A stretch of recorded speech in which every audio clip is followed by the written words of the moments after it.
भगत सिंह भगत सिंह भारत के एक महान स्वतंत्र सेनानी और क्रांतिकारी थे।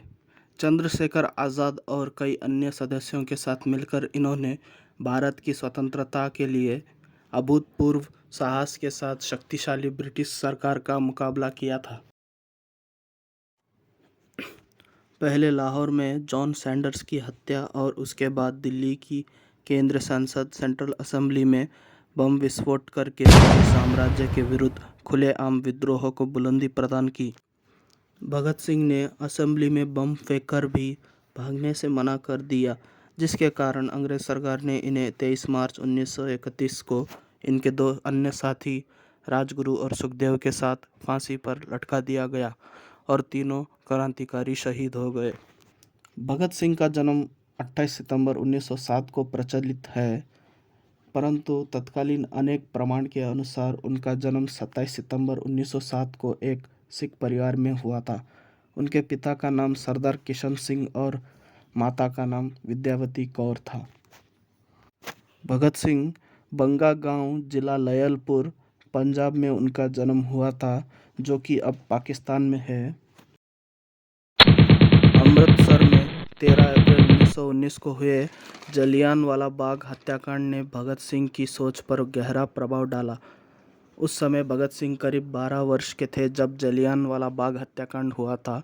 इसकी सूचना मिलते ही भगत सिंह अपने स्कूल से 12 मील पैदल चलकर जलियांवाला बाग पहुंच गए।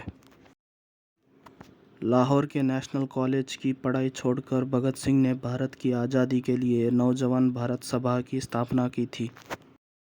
वर्ष 1922 में चोरी चोरी हत्याकांड के बाद गांधी जी ने जब किसानों का साथ नहीं दिया, तब भगत सिंह बहुत निराश हुए। उसके बाद उनका अहिंसा से विश्वास कमज़ोर हो गया और वो इस निष्कर्ष पर पहुँचे कि सशस्त्र क्रांति ही स्वतंत्र दिलाने का एकमात्र रास्ता है। भगत सिंह अपने चाचाओं की क्रांतिकारी किताबें पढ़कर सोचते थे कि इनका रास्ता सही है कि नहीं। गांधी जी का असहयोग आंदोलन छिड़ने के बाद गांधी जी के अहिंसात्मक तरीकों और क्रांतिकारियों के हिंसक आंदोलन में से अपने लिए रास्ता चुनने लगे। गांधी जी के असहयोग आंदोलन को रद्द कर देने के कारण उनमें थोड़ा गुस्सा उत्पन्न हुआ और पूरे राष्ट्र की तरह वो भी महात्मा गांधी का सम्मान करते थे, पर उन्होंने गांधी जी के अहिंसात्मक आंदोलन की जगह देश की स्वतंत्रता के लिए हिंसात्मक क्रांति का मार्ग अपनाना सही नहीं समझा। जेल में भगत सिंह करीब 2 साल रहे। इस दौरान वे लेख लिखकर अपने क्रांतिकारी विचार व्यक्त करते थे। जेल में रहते हुए भी उनका अध्ययन लगातार जारी रहा। उन्होंने लिखा कि मजदूरों का शोषण करने वाला चाहे एक भारतीय ही क्यों न हो, वो उनका शत्रु है। भगत सिंह जेल में अंग्रेजी में एक लेख भी लिखा जिसका शीर्षक था, मैं नास्तिक क्यों हूँ। 26 अगस्त 1930 को अदालत ने भगत सिंह को भारतीय दंड संहिता की धारा 129, 302 तथा विस्फोटक पदार्थ अधिनियम की धारा 4 और 6F तथा IPC की धारा 120 के अंतर्गत अपराधी सिद्ध किया।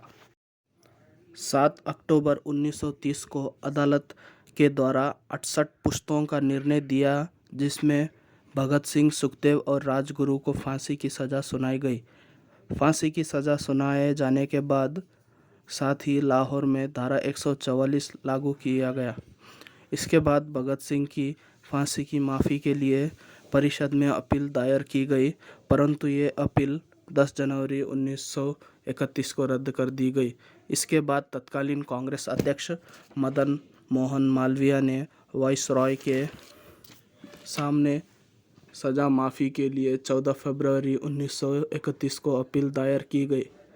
वो अपने विशेष अधिकार को प्रयोग करते हुए मानवता के आधार पर फांसी की सज़ा माफ़ कर दे।